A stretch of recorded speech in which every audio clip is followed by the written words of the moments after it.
안녕하세요. 토요과학 강연 진행을 맡은 서울시립과학관 최지훈입니다.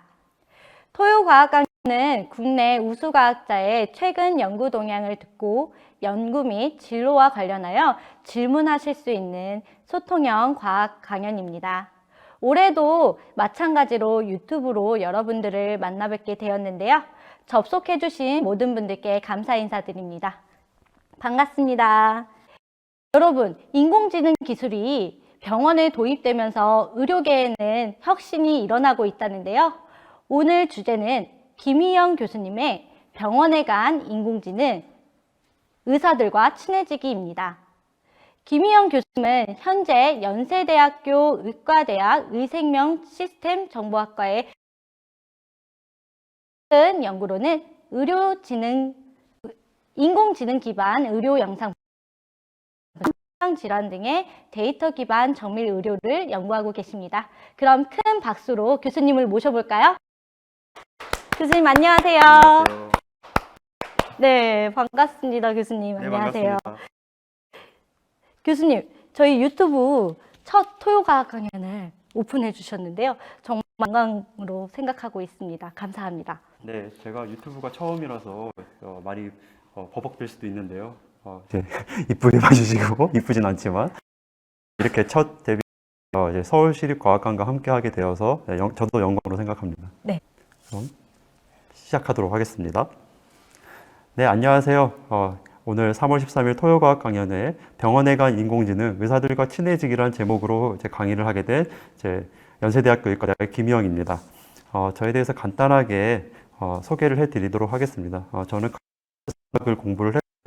이 이후에 서울대학교 의과대학에서 의학물리학으로 박사를 받았습니다. 그 이후에는 연구원에서 선임연구원으로 근무를 하고 현재는 연세대학교 의과대학에서 연구조 교수로 근무를 하면서 연구를 하고 있습니다.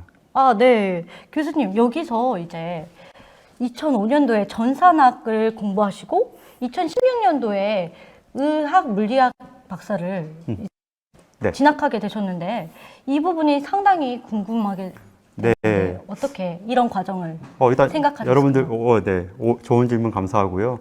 여러분들 오해하시면 안 되는 게 제가 의과대학은 졸업했는데 의사는 아닙니다. 저는 공학자고요. 아, 네, 공학자고 저는 이제 백그라운드는 이제 전산학을 공부한 그 공학자예요. 그래서 전산학을 처음에 공부했던 것은 제가 원래부터 의료인공지능이 아니라 인공지능을 공부하고 싶었어요. 그래서 인공지능을 공부하기 위해서 카이스트에 진학을 했다가 후에도 이제 한 적이 있었는데 제가 상상했던 그 로봇과 같은 것들을 만드는 거는 정말 그리고 현대로서는 달성 가능하지 않은 그런 점이 있었어요. 그래서 이후에 사실은 좀 방황을 했다가 이제 제가 갖고 있는 전산학적 지식을 가지고 뭔가 사회에 도움을 줄 수 있는 일이 뭐가 있을까 이제 고민을 하다가 이제 의대에서 이제 환자들에게 도움을 줄 수 있는 연구를 시작했습니다. 네. 저는 이제 인공지능을 알파고 때문에 이제 접하게 됐는데 교수님은 2005년도부터 이미 이 부분을 생각하고 네. 준비하셨네요. 네, 제가 사실 아톰 세대는 아닌데 아톰 아세요, 여러분들? 아톰 아시는 분 없을 것 같아요. 네, 로봇을 만들고 싶었어요. 정말 사람처럼 생각하고 스스로 감정도 있고 그런 것들을 상상을 했었죠. 네. 아, 근데 지금의 인공지능은 물론 이제 거기에 미치지 못하는 건 사실인데 많이 이제 기술이 올라가고 있는 것 같고요. 네. 네. 제가 처음에 한 15년 전에 좀 실망했던 것과는 다르게 좀 더 발전된 모습을 보여주고 있는 것 같습니다. 네. 그런 모습이 이제 의료에서도 어떤 모습으로 보여지고 있는지 오늘 확인을 해주실 수 있을 것 같아요. 네, 김현성 님이 아톰 아니에요. 아톰을 아시는군요. 네. 이 학부모님이시나요? 7X년생 이상 학부모님? 이신 것 같은데. 네, 네. 어릴 적 꿈을 이루신 건가요? 이렇게 질문을 먹었는데요. 그쵸. 예, 제가 그래도 그러니까 의료인공지능인데 인공지능 연구를 하고 있으니까요. 예, 꿈을 이뤘다고는 할 수 있겠죠. 그래서 이 강의에서는 이 질문들에 대한 답을 한번 찾아볼 거예요. 인공지능이 의사들에게 정말 필요할까요? 그리고 인공지능이 친해지려면 어떻게 해야 할까요? 어, 그리고 여러분들이 상상한 의료인공지능의 모습이 어떤 것인지 한번 이 강연을 들으면서 스스로 생각해 보시면 더 재밌을 것 같아요. 네. 네. 이 그림 굉장히 익숙하신 분들 많을 것 같아요. 이게 5년 전이더라고요. 5년 전 이맘때였는데, 이제 알파고죠. 이제 구글의 알파고가 이제 이세돌 구단하고 이제 대국을 벌이고 있는 장면입니다.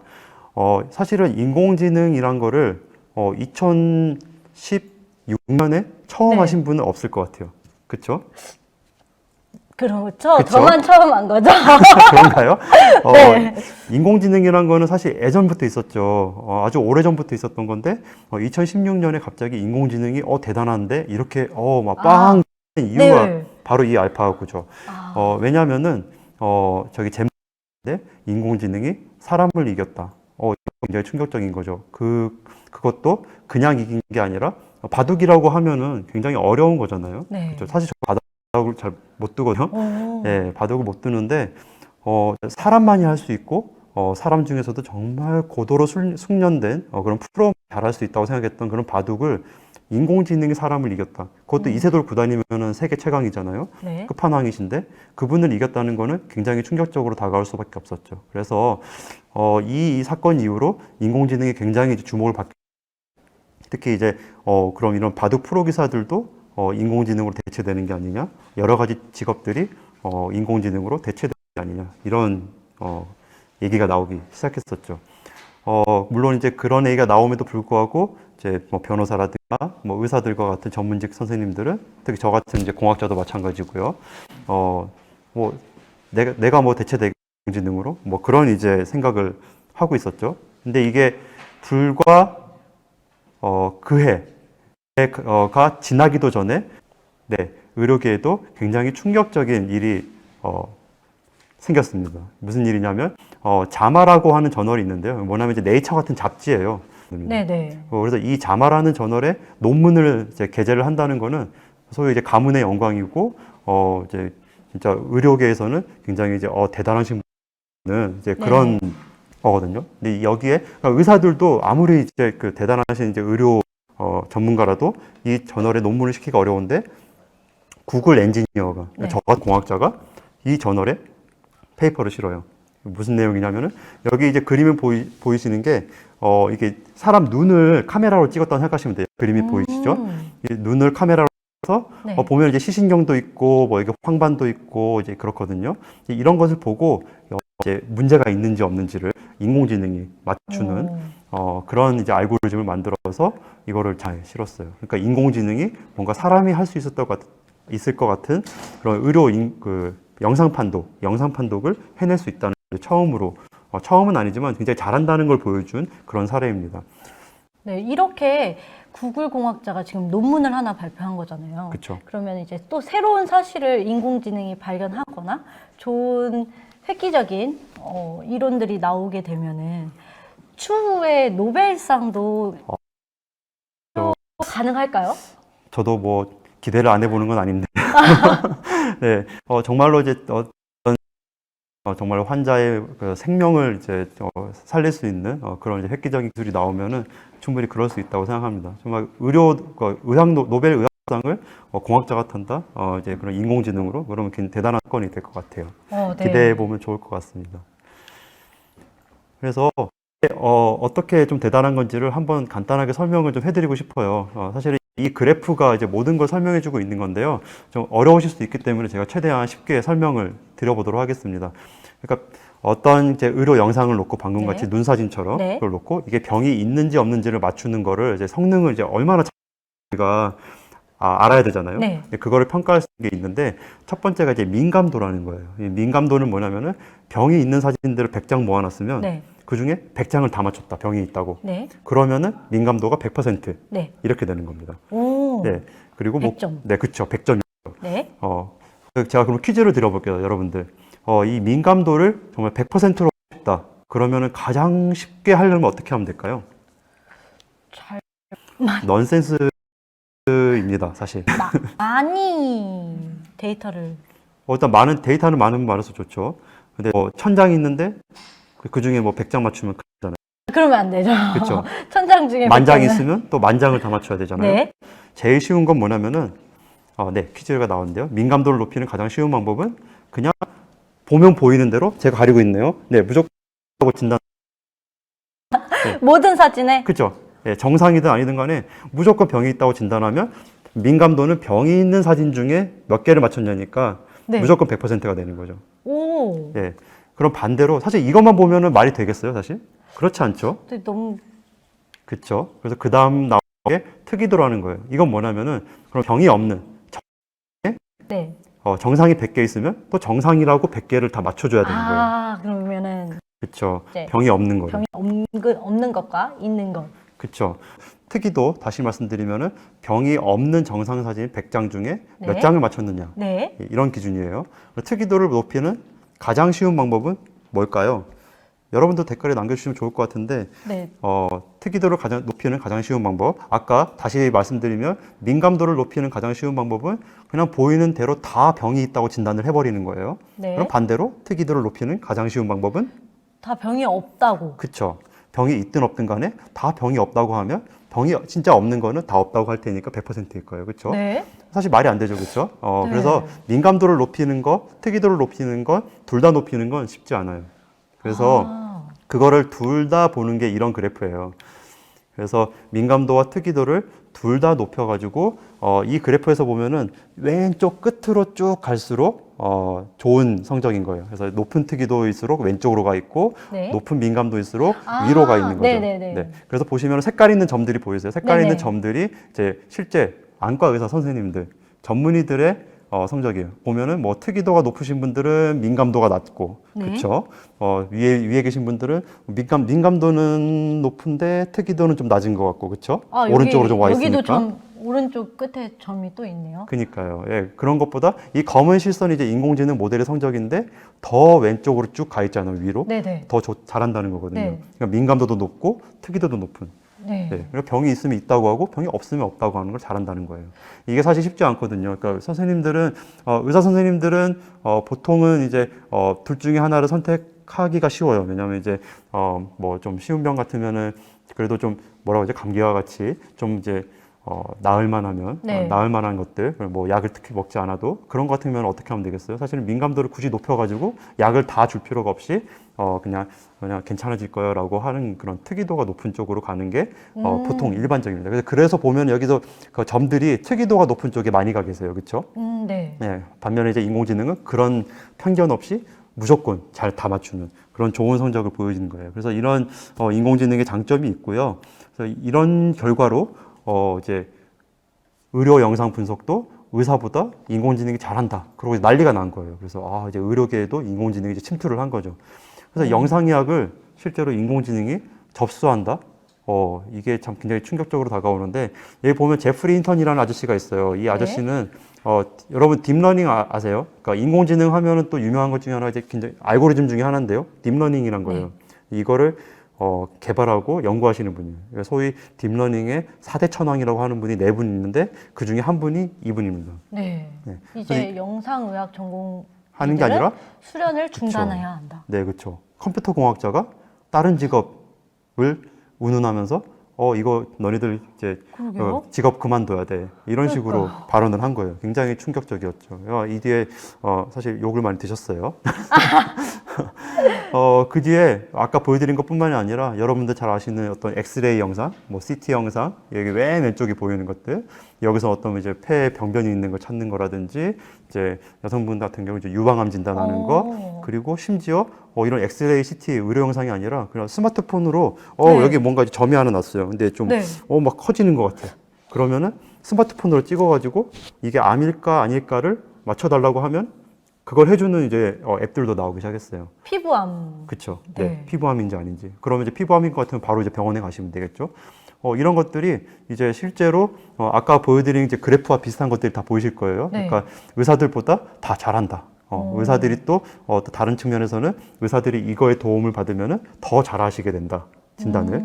네, 이런 결과들이 많이 나오게 됐어요. 요즘 이런 것뿐만 아니라 웨어러블, 몸에 착용하는 그렇죠. 그 심전도 측정이라든지 당뇨 맞아요. 측정이라든지 이런 부분도 맞습니다. 다양하게 활용돼서 실제로 활용하고 있는 것들이 많이 있죠.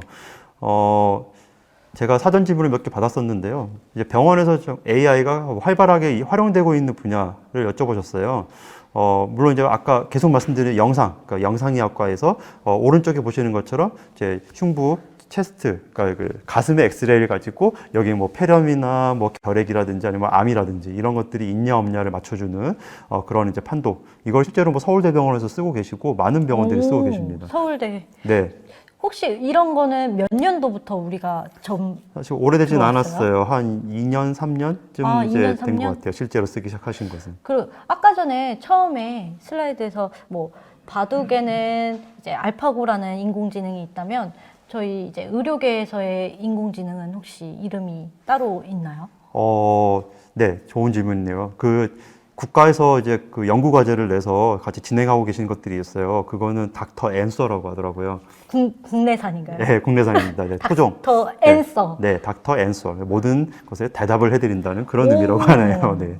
아, 닥터 앤서도 있구나. 네, 그래서 실제로 활용이 되고 있습니다. 그래서 아까 말씀하신 대로 이제 왼쪽 것은 이제 영상이 아니라 이제 심전도 같은 걸 이제 측정을 해서 아, 저게. 네, 그 환자가 이제 그 중환자실 같은 데 누워 계시는데 네. 갑자기 이제 심장이 멈추면 돌아가시는 거잖아요. 네네네. 이거를 미리 예측을 하는 거예요. 아, 뭐. 정지가 될 상황을 미리. 그렇죠. 그러면은 미리 이제 선제적으로 의료진이 어떤 이제 돌아가시지 않게 조치를 취하실 수도 있겠죠. 이런 인공지능도 이미 쓰이고 있습니다. 상황이 발생하기 전에 그걸 감지하고 맞습니다. 의사들이 그거에 대해서 대응을 하는. 맞습니다. 네네. 굉장히 이제 유용한 것들이 많이 이미 쓰이고 있습니다. 그래서 보여드린 것처럼 굉장히 의사 선생님들이 뭐 이미 잘하고 계셨지만 그것보다 더 잘하기도 하고 더 도움을 잘 드리기도 하는 이런 이제 연구 결과들이 많이 나오기 시작했어요. 실제로 쓰고 있는 것들도 나오고 이런 연구 결과로서 인공지능이 진짜 의사를 대체하는가? 네. 이런 이제 얘기를 하기 시작했죠. 네. 그래서 그 당시에 이제 의사가 하는 일의 70%는 이제 10년밖에 안 남았네요. 2030년에 AI도 다 한다. 오, 30년 얼마 그쵸? 안 남았어요. 얼마 안 남았죠. 그리고 이 보시면 이제 트위터 보시면 이제 앤드류 응이라는 분도 딥러닝의 4대 천왕 중 한 분이세요. 굉장히 네. 유명한 분인데 이 스탠포드 교수님이시고 이분도 영상의학 전문의들은 당장 그만둬야 된다. 이런 말씀을 하셨죠. 그럼 혹시 4대 천왕 중 나머지 두 분이 남았는데 한 분은 뭐 김희영 교수님. 네, 아니신가요? 그렇게 5대 천왕이 되보도록 열심히 한번 네. 해보도록 하겠습니다. 여기서 이제 사전 질문으로 한시우님께서 질문해 주신 부분이 이 부분이 있는데요. 미래엔 로봇이 의사를 대신해서 수술하는지도 한번 여쭤봤어요. 진단도 아니고 수술까지. 네, 수술. 물론 수술도 연구를 하고 있습니다. 그래서 어쨌든 로봇 수술할 때도 이제 카메라가 안으로 들어가서 이게 안을 보면서 이제 수술을 하시거든요. 로봇, 네, 요거 그렇죠. 집게같이. 그래서 이제 집게가 어디로 가면은 이제 또 뭐 위험한 걸 자를 수 있으니까 조심해야 된다. 네. 알린다든지 그리고 우리가 목표로 했던 병이 어느 쪽에 있으니까 잘 네. 가야 된다든지 이런 것들을 소위 이제 내비게이션이죠. 우리 차 운전하는 것처럼 그런 것들을 해주는 것도 이미 연구가 되고 있고 네. 조만간 상용화가 될 것으로 생각하고 있어요. 네. 근데 이제 그런 내비게이션도 더 넘어서 아예 자동화하는 것도 물론 연구를 하고 있는데요. 기대하셔도 좋을 것 같습니다. 네. 진단뿐만 아니라 수술까지도 이미 맞습니다. 연구가 진행되고 있다고 합니다. 네. 네. 그래서 인공지능을 의사가 대체할 수 있는가 이런 말들이 나오기 시작했어요. 여러분들도 지금 시청해주고 계신데요. 얼마나 많은 분들이 이거에 동의하실지 모르겠어요. 진짜 동의하시나요, 여러분들? 인공지능이 정말 의사를 대체할 수 있을 것 같은가요? 그렇죠? 이미 질문도 해주시는 분도 계시네요. 네. 정말 의사라는 직업도 이제 없어질까요? 네. 눈물 표시 이렇게 해주시면 더 느낌이 살 것 같은데, 제가 한번 이 질문에 한번 답을 드려보도록 할게요. 네. 아마 많은 분들이 네. 아니라고 하시는 분도 계시지만 없어질 수도 있겠다. 진짜? 뭐 이렇게 나 의대 가려고 그랬었는데 이런 분도 계실 것 같아요. 말씀드려 보도록 할게요. 그쵸. 네, 여기 사실 제가 그 다음에 그 답을 넣었었군요. 하나. 네. 의사를 대체할 수 있는 날이 올까요? 향후 의대 전망 어떻게 보시나요? 라는 질문이 있었어요. 그래서 바다맘. 맞습니다. 네, 바다맘님. 다르게 읽으시면 안 돼요. 그래서 바다맘님이 질문해 주셨는데 이미 교육을 하고 있어요. 의사 선생님들이 인공지능을 알도록. 그러니까 지금은 사실은 뭐 정답을 미리 알려드리는 거긴 한데 인공지능이 의사를 대체하는 게 아니라요. 인공지능을 잘 다루는 의사들이 인공지능을 모르는 의사들을 대체할 것이다. 이런 얘기를 하고 있습니다. 그러니까 인공지능이 아까 말씀드렸죠. 네. 이거에 도움을 받으면은 굉장히 좋은 진단을 하실 수가 있어요. 네. 그러면은 사실은 그런 분들한테 가서 진단을 받고 싶지, 그렇죠? 네. 네, 굉장히 그런 명의도 계시지만 네. 이제 좀 이렇게 명의가 아니시더라도 더 진단을 잘하실 수 있게 돕는 그런 이제 인공지능 기술을 활용하셔야 된다는 얘기고요. 그래서 이제 하버드 의대나 스탠포드 의대, 저희 연세대 네. 의대도 제가 강의하는 과목인데요. 의료 인공지능을 이제 의사 선생님들께 가르쳐 드리고 있습니다. 혹시 이제 의사가 이제 막 되신 분들, 이제 수련이 부족하신 분, 부족하진 않지만 네. 기간이 짧으신 분들, 그런 분들한테는 꽤 유용하게 쓰일 수 있겠어요. 네, 그런 것들이 도움을 받으면은 이런 얘기도 있어요. 그래서 한 5년, 10년 수련을 받으실 것을 이제 좀 더 이제 앞당겨 드릴 수도 있다. 이런 식으로 이제 기대를 하고 있는 그런 인공지능 기술들도 있습니다. 네. 그래서 굉장히 이제 잘 활용을 하시면은 도움이 될 거라고 생각을 하고요. 네. 사실 답을 먼저 말씀드려서 약간 싱거운 면이 있겠지만 제가 말씀드리고 싶은 걸 이제 이어서 한번 말씀드려보도록 할게요. 네. 많은 분들이 이제 인공지능이 의사를 대체할 거라고 생각을 하셨겠지만 이런 거 한번 보여드릴게요.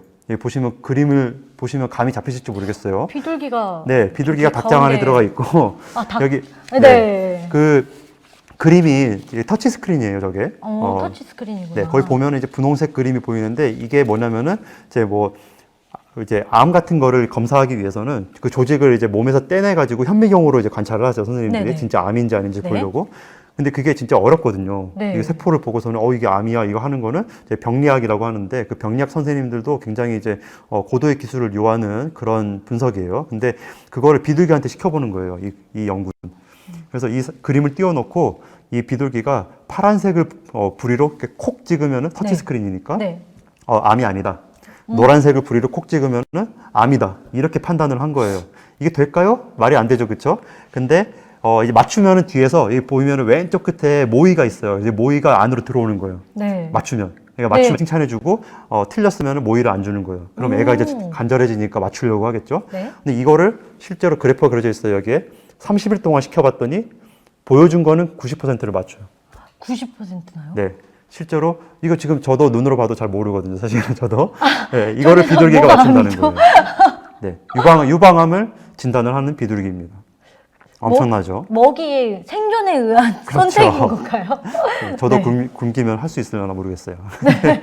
또 놀라운 거 보여드릴게요. 마약 탐지견한테 이제 소변을 줍니다. 네. 이거 이제 남성의 소변을 주고 이제 그 중에 몇 개는 이제 전립선 암이 있으신 분의 소변이에요. 네. 이제 물론 이제 전립선 암이 있으면은 이제 뭐 몸 안에 이제 호르몬 수치라든지 이제 어떤 암의 지표가 되는 그런 이제 피 수치들이 있어요. 그래서 그런 성분들이 피를 타고 몸에 돌아다닌다는 건데 그게 냄새로도 감별이 될까? 이건 진짜 절대 의사 선생님들도 못하는 거죠, 그렇죠? 냄새. 네. 근데 이거를 마약 탐지견한테 시켜봤더니 전립선암을 진단해내더라. 어. 소변 냄새만 맡고 이런 연구 결과도 있습니다. 정말 획기적인데요? 엄청나죠, 그렇죠?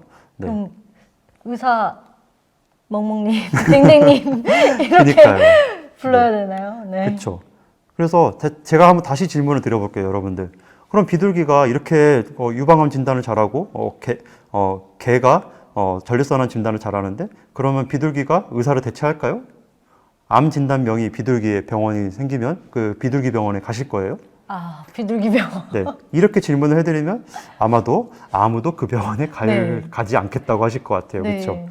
그럼 무슨 차이가 있길래? 그럼 인공지능이 아까 보여드렸잖아요. 잘하니까 의사를 대체할 수 있을 거라 생각하셨잖아요. 근데 비둘기는 왜 아니라고 생각하시는 건죠? 같이 생각해 보시면 좋을 것 같아요. 따뜻한 마음이 없어서 여기 동물이 진단하는 거 실제로 사용하진 않아요. 예, 이거는 사실 그 면허도 없어서 안 돼요. 잡혀갑니다. 네, 그렇죠. 중간에 유혜경님 정신과 같은 그런 감정든 진료의 이제 인공지능 아까 지금 보여드린 건 진짜 영상에서 보이는 것들 진료하는 건데 제가 뒤에도 아마 넣었던 것 같아요. 이거 정신과 진료 같은 건 사실 쉽지 않죠. 왜냐하면 눈에 보이는 질병이 아니잖아요. 네. 네, 그것도 뒤에 말씀드릴 기회가 있을 것 같습니다. 쉽지 않은데 인공지능이 그것도 하려고 지금 연구하고 있습니다.